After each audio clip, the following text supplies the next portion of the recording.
The Terrible Old Man by H.P. Lovecraft. It was the design of Angelo Ricci and Joe Chasnek and Manuel Silva to call on the terrible old man. This old man dwells all alone in a very ancient house on Water Street near the sea, and is reputed to be both exceedingly rich and exceedingly feeble, which forms a situation very attractive to men of the profession of Messrs. Ricci, Chasnek, and Silva, for that profession was nothing less dignified than robbery. The inhabitants of Kingsport say and think many things about the terrible old man, which generally keep him safe from the attention of gentlemen like Mr. Ricci and his colleagues, despite the almost certain fact that he hides a fortune of indefinite magnitude somewhere about his musty and venerable abode. He is, in truth, a very strange person, believed to have been a captain of East India clipper ships in his day, so old that no one can remember when he was young, and so taciturn that few know his real name. Among the gnarled trees in the front yard of his aged and neglected place he maintains a strange collection of large stones, oddly grouped and painted so that they resemble the idols in some obscure Eastern temple. This collection frightens away most of the small boys who love to taunt the terrible old man about his long white hair and beard, or to break the small paned windows of his dwelling with wicked missiles. But there are other things which frighten the older and more curious folk, who sometimes steal up to the house to peer in through the dusty panes. These folks say that on a table in a bare room on the ground floor are many peculiar bottles, in each a small piece of lead suspended pendulum-wise from a string, and they say that the terrible old man talks to these bottles, addressing them by such names as Jack, Scarface, Long Tom, Spanish Joe, Peters, and Mate Ellis, and that whenever he speaks to a bottle, the little lead pendulum within makes certain definite vibrations as if in an answer.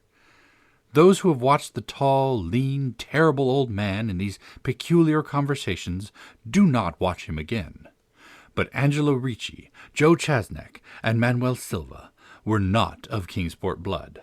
They were of that new, heterogeneous alien stock which lies outside the charmed circle of New England life and traditions, and they saw in the terrible old man merely a tottering, almost helpless graybeard, who could not walk without the aid of his knotted cane, and whose thin, weak hands shook pitifully.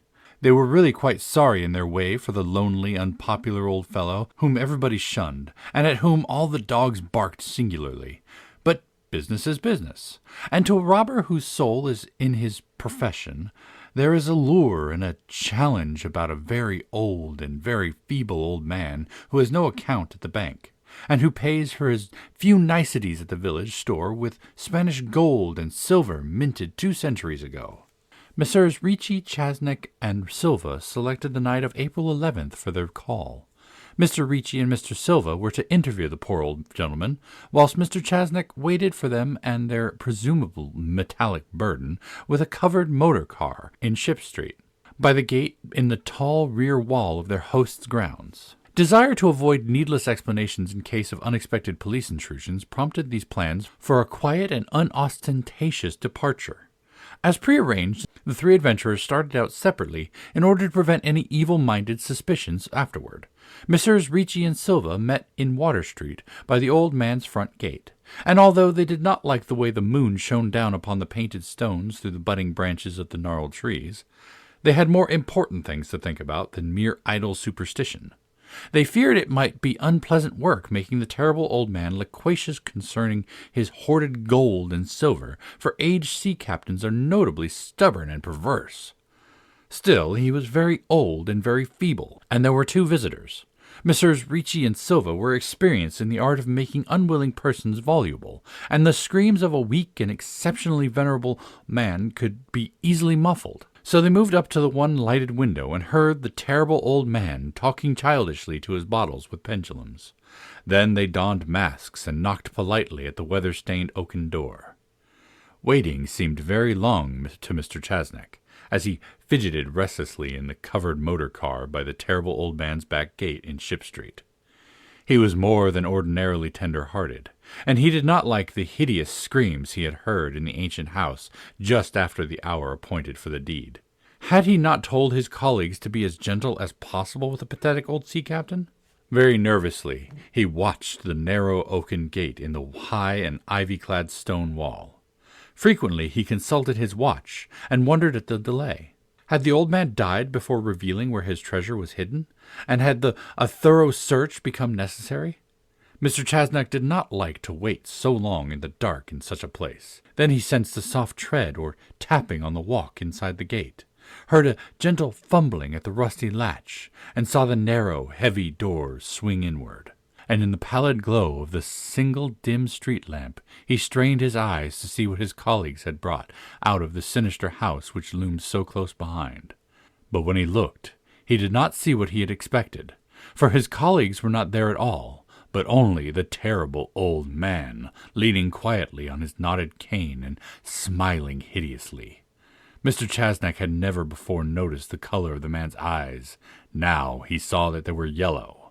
Little things make considerable excitement in little towns, which is the reason that Kingsport people talked all that spring and summer about the 3 unidentifiable bodies, horribly slashed as with many cutlasses, and horribly mangled as by the tread of many cruel boot heels which the tide washed in. And some people even spoke of things as trivial as the deserted motor car found in Ship Street, or certain especially inhuman cries, probably of a stray animal or migratory bird, heard in the night by wakeful citizens. But in this idle village gossip the terrible old man took no interest at all. He was by nature reserved, and when one is aged and feeble one's reserve is doubly strong.